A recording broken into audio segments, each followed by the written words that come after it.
म्हादयचो विषय अजूनही सर्वोच्च न्यायालयांत आसा। कायद्याप्रमाण खंयच्याच प्राधिकरणाक वा केंद्र सरकाराक म्हादयचें उदक वळोवपाचो कसलोच हक्क ना, अशी माहिती ॲडव्होकेट जनरल देविदास पांगमान दिली। केंद्र सरकारान मान्यताय दिल्लो परवानो हो फकत तांत्रीक परवानो आसा। अभयारण्यांतलें उदक कायद्याप्रमाण फकत वायल्ड लायफा खातीरूच वापरपाक येता। ते खातीर कर्नाटकाच्या ज्या डीपीआराक मान्यताय दिल्या त्या डीपीआराची प्रत आमी केंद्र सरकारा कडेन मागल्या।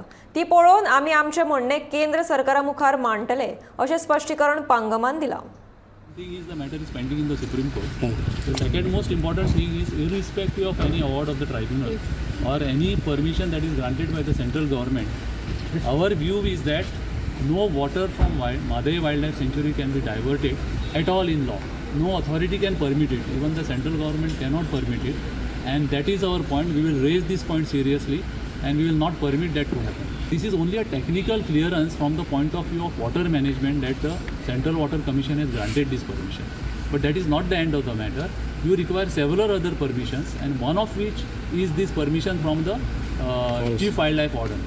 If that is not there, you cannot do it. And even according to me, the Chief Wildlife Warden cannot grant such a permission because this will amount to diversion of water for other than the use of the wildlife sanctuary. The Chief Wildlife Warden can permit such diversion only for the benefit and use of the wildlife sanctuary. It cannot be allowed to be used for any other purpose. The legal remedy is, one thing is that we have not got the DPR in our hand today. We are demanding it from the central government today to give it to us. We are addressing a letter to the central government saying that it should give us a copy at the earliest. This is the first thing we are doing. Secondly, we are raising issues on all fronts before all central government authorities.